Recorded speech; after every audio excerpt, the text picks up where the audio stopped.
All right. Welcome to Fun Day Monday, Fund It Forward, January 2024. It's a happy new year. We're in the new year. We are ready to start our year off right with another quiz question because we know how you love trivia and joining in the fun. It's great. That's right. It is fun. And Happy New Year. The question this month is, what was Machu Picchu built to withstand?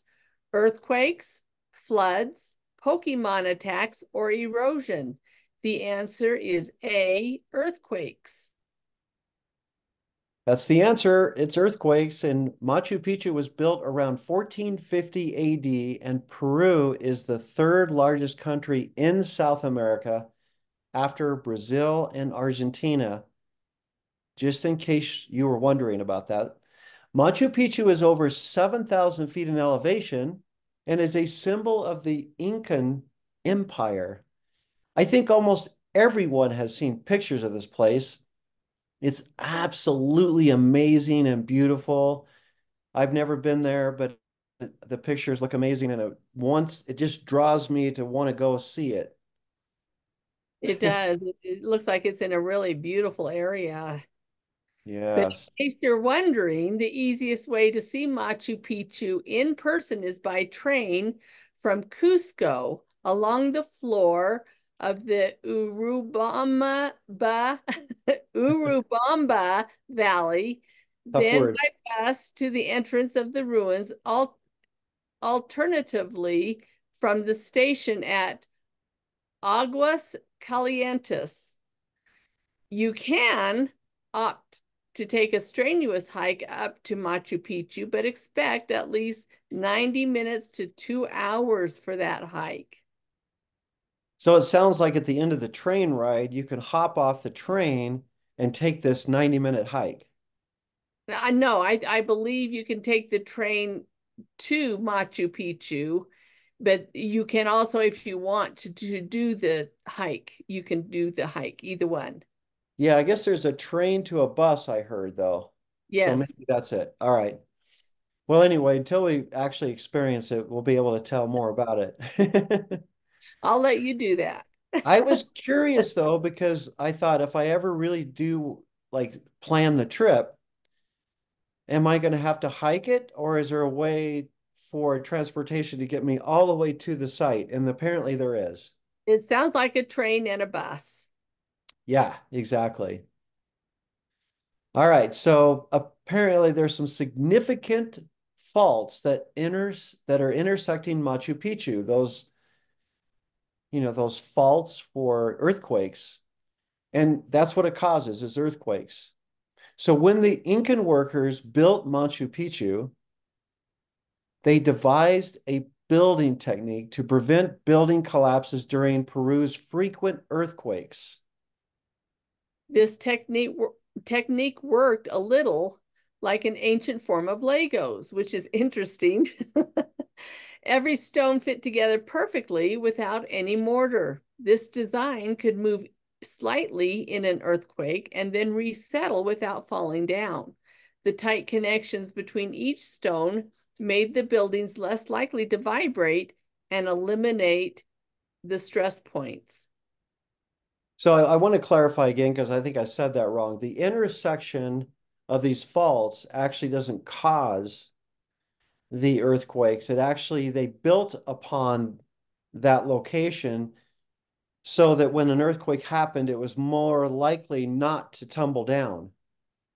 I think it sounds to me like that's what it was to more stabilize. If they're in the center of the two faults, then maybe there's less activity. Yeah, that's what we're thinking. And I'm sure we would learn more about it if we actually went there and got educated by the tour guides.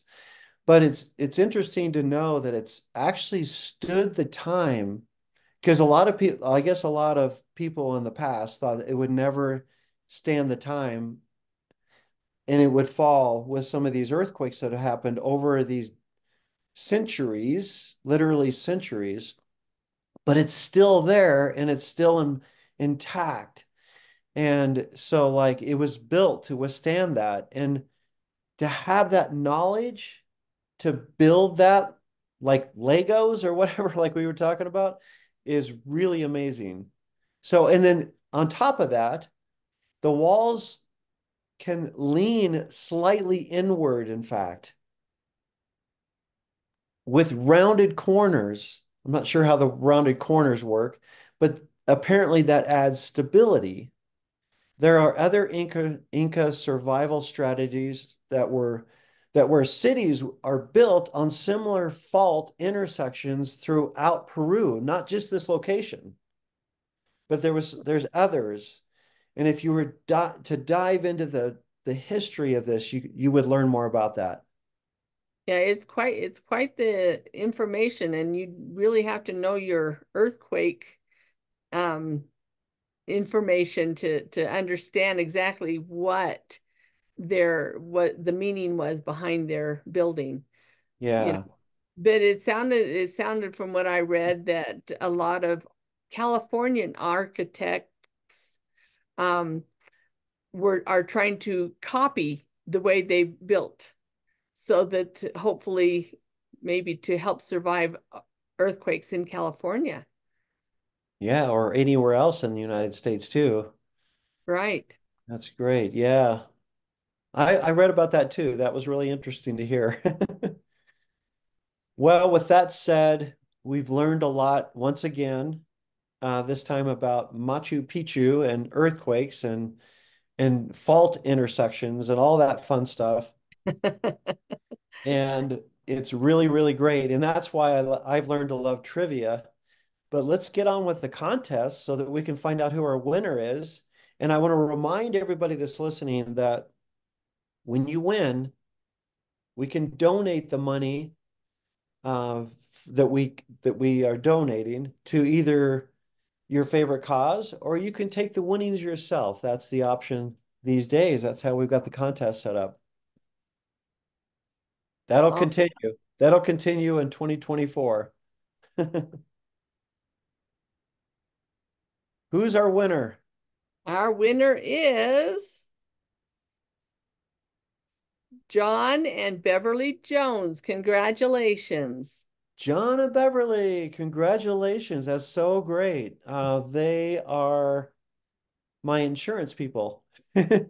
Um, They're really good with health insurance. So if you're looking for somebody that needs good health insurance, I can put you in touch with them. And I'm glad to hear that they won. So, with that, I want to wish everybody a happy new year. And Lisa and I are here for you. And please don't keep us a secret. And just have a wonderful year. Just enjoy it. It's going to be a good one. yes, it will. Thank All you. right. Thanks a lot. Goodbye. Bye bye.